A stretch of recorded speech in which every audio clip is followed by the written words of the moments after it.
Pero sir, kakayanin ba na ibalik pa si dating Wala na yun, Pangulong tapos na Duterte? yun eh. Tapos na yun. So, hindi. It's a done deal already. So, It's there already. regardless, sir, dun sa decision May hearings na yun doon eh. lalabas. Continuing na hearing.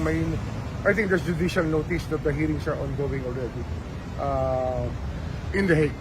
So, and there is a setting for September 23. So we rely on that.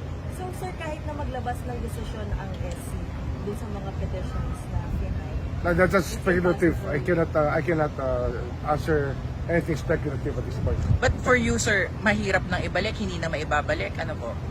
It's a done deal. It's there. Ano na siya. Tsaka sabi niya naman haharapin niya yung charges. I think that he has repeated that to all of us.